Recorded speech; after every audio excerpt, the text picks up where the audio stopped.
In terms of antebellum reform, you see a lot of changes going on in terms of the number of colleges, which indicates that there's a high level of education, value being placed on education. There's expansion of state-supported elementary schools and other public schooling. Also, because you have a guy by the name of Horace Mann, who is a big reformer in terms of education, particularly the role of public education. Dorothea Dix is going to be a pioneer in terms of the establishment of asylums for humane treatment of the insane and the mentally ill. And prisons are also going to be reformed, placing greater emphasis on prisoners doing penitence, hence the creation of penitentiaries. Dorothea Dix was a social reformer who worked to help the mentally ill. At the time, northeastern jails housed both criminal and mentally ill in the same facilities, and oftentimes this did more harm than good to the mentally ill. So she became determined to change this. Her memorandum to the Massachusetts State Legislature in 1842 led to the establishment of state hospitals for the insane.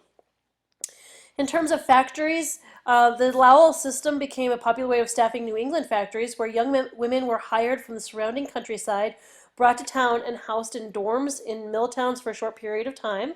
The owners called the factories in the garden to spread the idea that these facilities were not dirty, corrupt mills, as you saw in English towns, but rather clean, bright, vibrant, growth centers. The rotating labor supply benefited owners, so no unions could be formed against them, and the system depended on technology to increase production. You also had the creation of slave codes, which were a series of laws that limited slave rights. Slave owners were basically given the authority to do whatever they thought necessary in order to control their own slaves. So they could use any harsh physical punishment without court intervention. If they killed a slave, well, so do it. It prohibited slaves from owning weapons, becoming educated, meeting with other African Americans without permission, and testifying against whites in courts. In other words, slave codes were severe limits to the rights of slaves. Washington Irving was the best-known Native writer in the United States and one of the first American writers to gain fame throughout Europe. He is most known for short stories that were satire in nature, where he basically was making social commentary, and it was considered comic literature. His stories included Rip Van Winkle, about the dude who slept for like 20 years or whatever, and The Legend of Sleepy Hollow, the Headless Horseman. His writings reflected an increasing nationalism as the stories were based in American settings, mostly in the Northeast. Transcendentalism was a movement in arts and literature, basically that said, your goal shouldn't be to know and to understand, but to explore. The goal was to transcend the bounds of the intellect and strive for emotional unity with God. I believe people were capable of unity with God without the help of an institutional church. It saw church as reactionary and stifling to self-expression. It also promoted nature. The key leaders in Transcendentalism included writers such as Henry David Thoreau, who wrote the book Walden, that you will read in Honors English next year, and also Ralph Waldo Emerson. You had many utopian communities that formed with the idea that if everybody in the society worked together, that they would have like social harmony. It copied early European efforts at utopianism. It was an attempt by cooperative communities to improve life in the face of increasing industrialism. Groups practiced social experiments that generally saw little success due to how radical they were. Just because you went and lived there and you tried these little efforts doesn't mean that your heart completely embraced all the ideas of social equality. It included attempts at sexual equality, racial equality, as well as socialism in terms of economic equality. I should say two of these communities were Brook Farm and Oneida.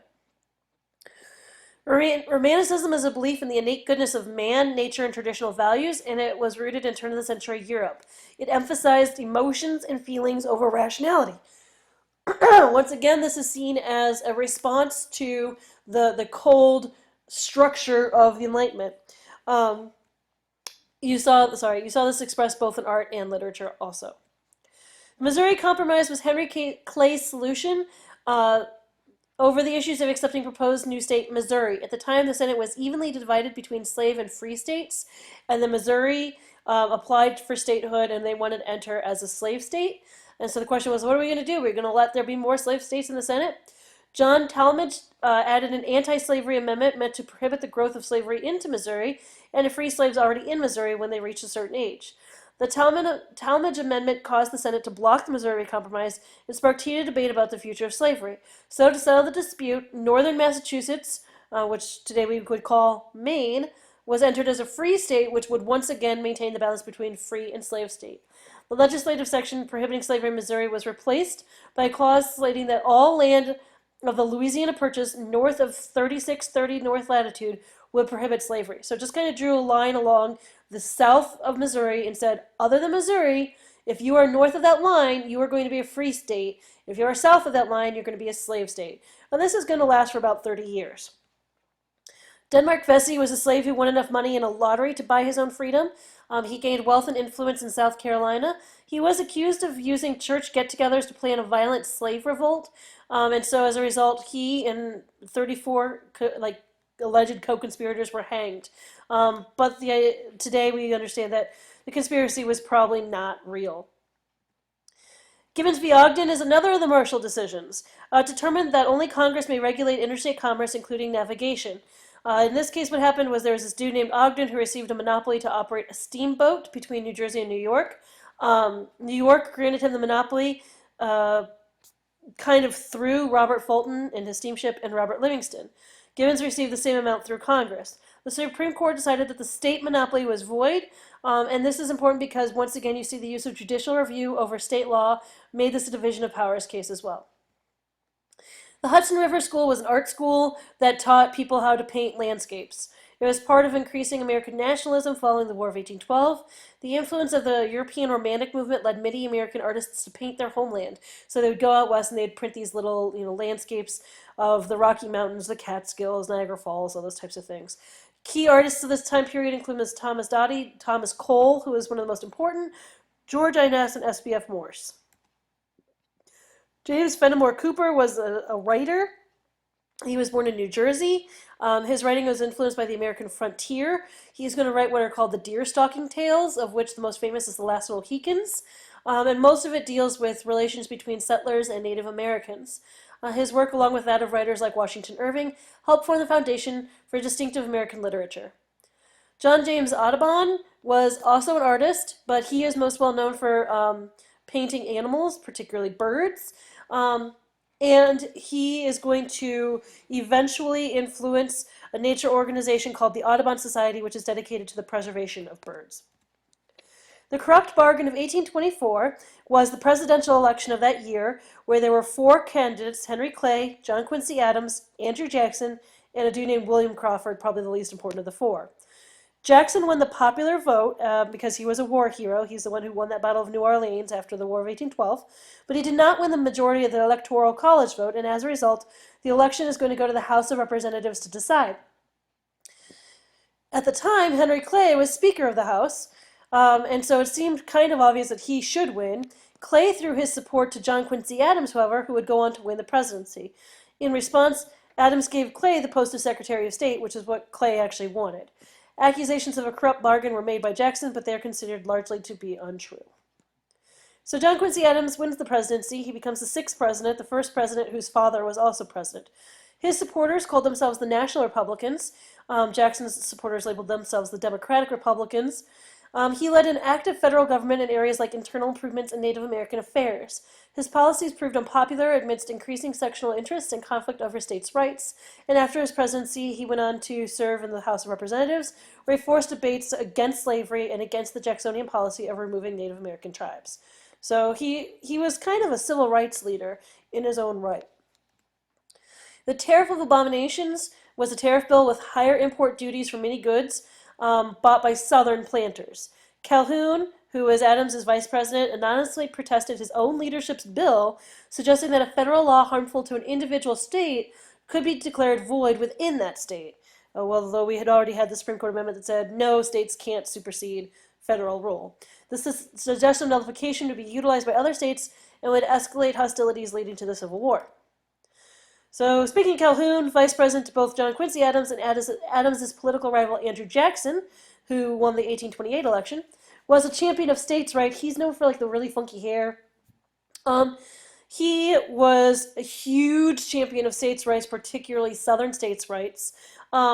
He was an author of an essay called The South Carolina Exposition of Protest, which advocated the nullification of the Tariff of 1828 and asserted the rights of states to nullify federal laws.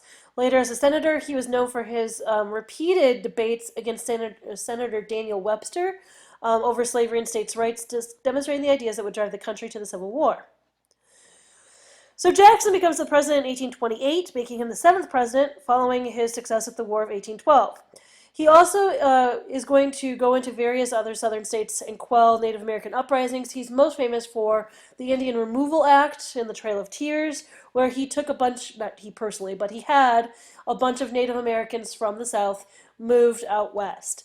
After the treaty for the War of 1812 had already been signed, he defeated a British force that invaded New Orleans. This is repeating what we talked about a couple videos ago.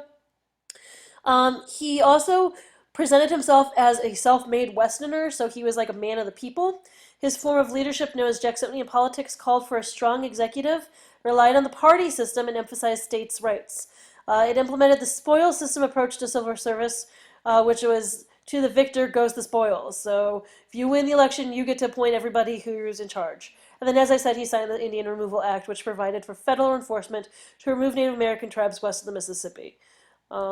He also got shot at one point, and he lived his whole life with a bullet in him. He's just like a rough and ready, tough and tumble type of dude. His method of turning over the civil servant jobs to new government officials, as I said, was called the spoils system. His rotation in office was supposed to democratize government and lead to reform by allowing the common people to run the government. The system had been in place long before Jackson, but his name is tied to it because he endorsed its usage. He's also known as a Democrat. In general, officials were replaced by those loyal to the new administration, and are not always most qualified for the position.